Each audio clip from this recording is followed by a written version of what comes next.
I never thought my own son would look at me like I was a problem to be solved.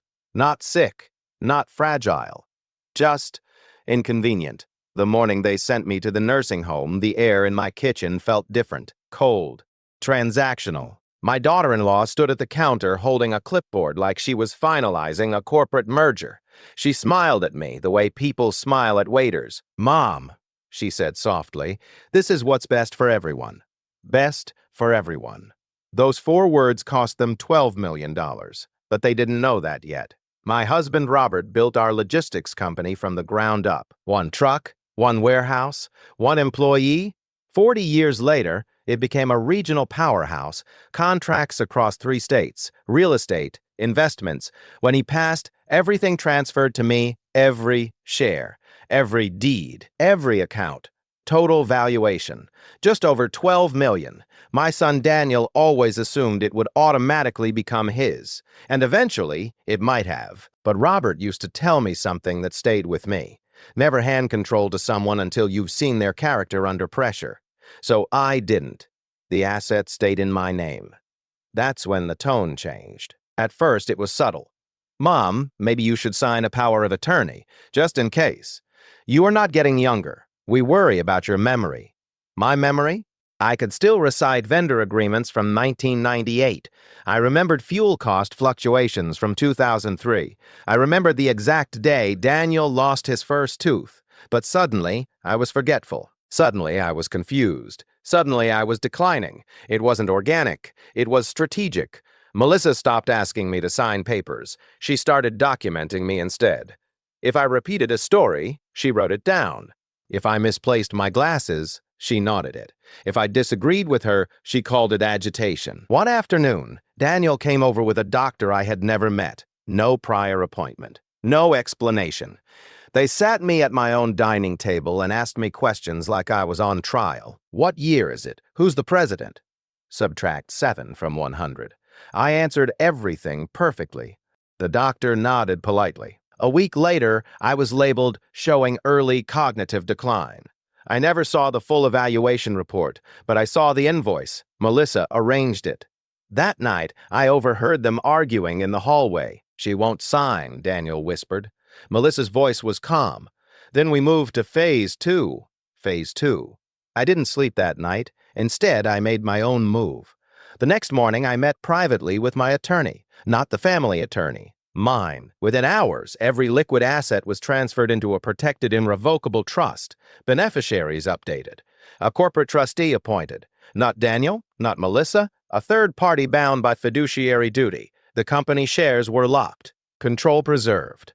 And I told no one. 2 weeks later, Daniel arrived with tears in his eyes. "Mom, we can't manage this anymore. You need professional care." They had paperwork.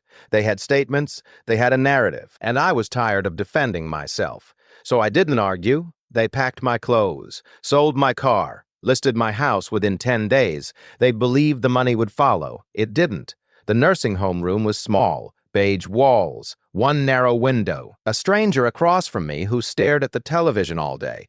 Melissa visited once. She brought flowers. And a question, "Have you signed anything recently?"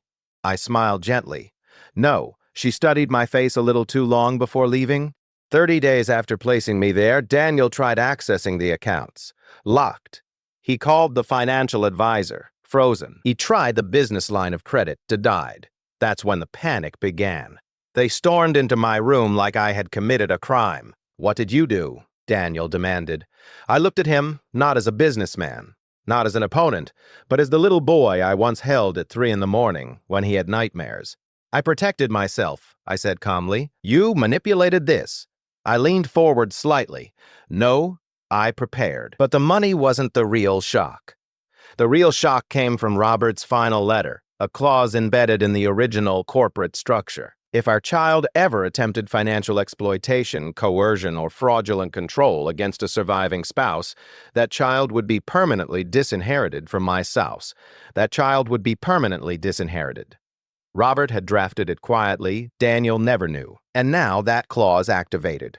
I requested a formal state review. Elder coercion, undue influence, improper capacity documentation. The doctor retracted parts of his statement. Emails surfaced. Timelines didn't match. Melissa wasn't confident anymore. She was defensive.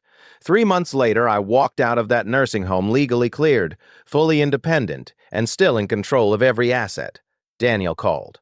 I didn't answer. I left them unopened. The house they rushed to sell, the deal collapsed. It was never legally theirs to list. Civil penalties followed. Reputations cracked. For the first time in his life, my son faced consequences he couldn't charm away. But then something unexpected arrived. A certified envelope. Inside were documents from Melissa's former business partner, fraud allegations, quiet bankruptcy filings under a slightly altered name, outstanding debts. This wasn't new behavior. This was a pattern, and suddenly I understood something that hurt more than the betrayal. I wasn't the target. I was the opportunity. Without my assets, their lifestyle began shrinking. The luxury SUV disappeared. The country club membership ended. Private school tuition stopped. Financial pressure does something revealing. It exposes character. One evening, Daniel showed up at my door alone. He looked thinner, older, stripped of entitlement. "Mom," he said quietly, "we're drowning." For the first time, he wasn't demanding. He was desperate. But desperation after betrayal does not erase betrayal. I invited him inside, not as a financier, not as leverage, as a financier, not as leverage. As a mother, we sat across from each other for nearly an hour without speaking. "You didn't send me to that nursing home because I was sick." Silence. "You sent me because I was in the way." He didn't defend. He just nodded slowly. Tears came quietly, not dramatically. The kind that come when someone realizes they chose the wrong side of their own story. I forgave him that night, but forgiveness does not mean restoration. The inheritance remained unchanged. The trust stayed locked. The $12 million now funds scholarships, housing programs, and research initiatives.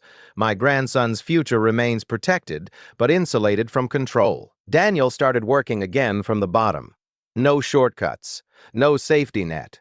And that was the real lesson. They thought age meant weakness. They thought motherhood meant automatic surrender. They thought isolating me would give them power. What they learned, too late, is this.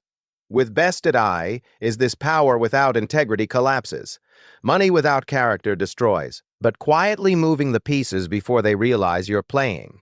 If someone tries to rush you, silence you, or isolate you under the name of care, look closer. Care protects, control confines, and dignity is not something you surrender just because someone believes you're old enough to be ignored. I lost a version of my son, but I kept myself. And in the end, that was worth more than $12 million.